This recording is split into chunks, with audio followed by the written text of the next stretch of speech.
النهاردة هنعمل مع بعض السينابون. السينابون من أحلى المعجنات اللي ممكن ناكلها بجد يا جماعة. تحفة تحفة، وخصوصا للناس اللي هي عشاق القرفة. والمعجنات اللي هي الطرية الهشة جميل جدا يا جماعة فعلا. طبعا انتوا عارفين واحدة بتتباع بكام دلوقتي؟ بيتباع بالواحدة، واحنا ممكن نعمل بأقل كمية دقيق كمية كبيرة منه. فعلا تحفة، والصوص بقى اللي عليه ده خطير خطير بجد يا جماعة. لو عملتوها هتعتمدوها. جميل قوي، ريحته قلب البيت. بصوا عامل ازاي، والعجينة بتاعته كده تحس ان هو طري قوي طري قوي، عامل زي الهش، عامل زي القطن كده. تحفة جدا، شايفين؟ لازم تجربوها ان شاء الله هتعتمدوها. ندخل بقى في الطريقة على طول. هنجيب كوباية من اللبن، تمام، ونحط عليها معلقة من الزبدة السايحة. انا استخدمت هنا المعالق المعيارية والكوبايات المعيارية، ممكن تستعملوا لو قلنا معلقة ممكن معلقة اكل، تمام. وهنا بضاية، وطبعا هنا حطيت يعني كوب باكو فانيليا بس مش متصور، بس طالما في بيض نحط فانيليا. نحط 4 معالق من السكر، تمام. وهنقلب الكلام ده كويس قوي بالمضرب اليدوي. حطينا كمان معلقتين قبل التقليب، معلقتين وربع من الخميرة اللي هي الفورية، اللي هي بتاعة الاكياس ديت.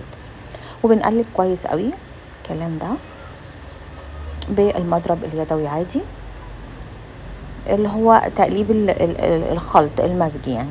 وحطينا برضو هنا رشة ملح، وحطيت 3 كوبايات من الدقيق. طبعا هنا انا استخدمت الكوبايات المعيارية. لو ما عندناش الكوبايات المعيارية يبقى كوبايات الشاي، كوبايات اللي بنشرب فيها الشاي، مش المجات، لا الكوبايات الازاز بتاعة الشاي. 3 كوبايات. وبنبتدي هنا نقلب الاول لغاية لما الدقيق يختفي. هنقلب كده بالسباتولا لغاية لما الدقيق يختفي تماما. وطبعا يا جماعة المكونات كلها سهلة ومن البيت، مفيش فيها اي افتكاسات، واي حد ممكن لسه مبتدئ واول مرة يعمل حلويات هيطلع معايا تحفة. يعني لازم تجربوها ان شاء الله، المقادير كلها مظبوطة، بتطلع النتيجة مضمونة باذن الله. بعد كده لما حسيت الدقيق اختفى ببتدي اعجن بقى بايدي، تمام. بعجن بقى كويس. بصوا انا لو حسيت ان التلزيق زيادة عن اللزوم مش عارفة اتحكم في العجينة، ممكن اضيف رشة من الدقيق. هنا ضفت رشة من الدقيق عشان اعرف اتحكم في العجينة، لكن هي برضو ستيل العجينة بتلزق بس ما بتطلعش بقى في الايد، واعرف اتحكم فيها، تمام.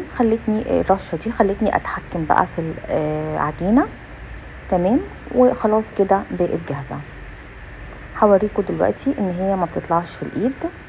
بصوا هي بتشد كده شوية بس ما بتطلعش في الايد.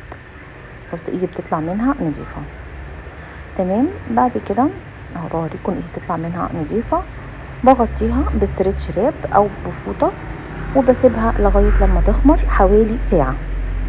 بجيب بعد كده على بال ما تخمر بقى هعمل انا الصوص بقى الرهيب اللي هو بيبقى فعلا جميل جدا وشيق جدا. بجيب 6 مكعبات من الزبدة، 6 مكعبات من اي جبنة كريمي، جبنة الكريمي المثلثات دي، او 6 معالق برضو من الجبنة الكوبايات الكريمي دي. يا كده يا كده، 6 معالق 6 مكعبات اللي هي المثلثات. وابتدي اعجنها كده تماما، واحط هنا عليها نص كوب من السكر البودر، و4 معالق كبار من الزبدة. هسيب لكم برضو في الاخر كل المقادير، تمام. واقلب كويس قوي لغاية لما يبقى القوام كريمي كده، تمام. بعد كده هجيب بقى اللي انا هرشه داخل العجينة. جبت هنا ربع كوب من السكر البودر مع معلقتين كبار قرفة.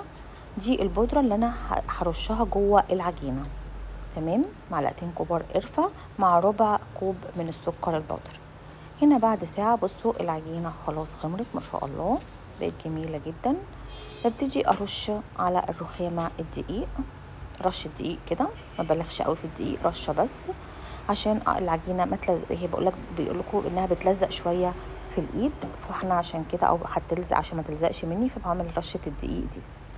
ببتدي بقى هنا افردها بفرد كويس قوي وبجيب قطعة من الزبدة وبقوم حطها عليها، قطعة زبدة زي اللي انتوا شفتوها كده، وبرش بعد كده البودرة بتاعتي اللي هي سكر البودر مع القرفة، وببتدي بعد كده ارول. شفتوا يعني ده السمك بتاعها سمك 1 سنتي تقريبا، وبفردها على شكل مستطيل، وبعد كده برولها بالشكل ده. بفضل ارولها بقى كده لغاية لما ترل كده كلها، وبعد كده بجيب دبورة او خيط وابدأ اقطعها بيها، اقسمها بيها، بقسمها كده لأجزاء متساوية. في ناس لو تعرفيش تعمليها بالنظر كده، انا بعملها بالنظر، يعني بتبقى متساوية بالنظر كده وبتطلع كويسة.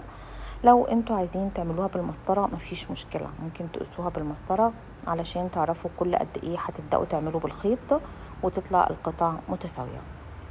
هنا بالنظر وطلعت متساوية الحمد لله. ببتدي اجيب صينية مدهونة بالزبدة او بالسمنة، وارش واحط فيها العجينة الرولات السينابون. تمام. بعد كده بسيبها ترتاح تاني نص ساعة، يعني بغطيها بالاسترتش راب وبسيبها ترتاح تاني ربع ساعة، وهي لغاية لما تمسك في بعضها كده، ميبقاش فيه مسافات. خلي بالكم انها برضو خمرت تاني والرولات مسكت في بعضها، مبقاش في بينها مسافات. تمام. بعد كده بدهنها بزبدة سايحة او سمنة سايحة، وابتدي ان انا ادخلها الفرن. تمام. بدخلها الفرن رف اوسط، درجة حرارة 180، من 25 دقيقة لنص ساعة او حسب الفرن، لغاية لما نوصل للون الذهبي ده. تمام. ببدأ بعد كده احط الصوص اللي احنا عملناه الرهيب ده عليها، بدهنه كويس قوي بشكل وفير. فعلا يا جماعة عايزة اقول لكم لو انتوا جربتوها عمركم هتجيبوا سينابون من بره تاني ابدا. اوفر، وقبل اوفر هي احلى، وفعلا شيقة اكتر، والكمية بتبقى اكتر غير بره قطعة واحدة وغالية وكده. جربوا يا جماعة وان شاء الله تعتمدوها. ان شاء الله. عايزاكم بس تقولوا لي رأيكم في الكومنتات. بون ابيتي، واشوفكم على خير، اشوفكم الفيديو الجاي ان شاء الله. مع السلامة.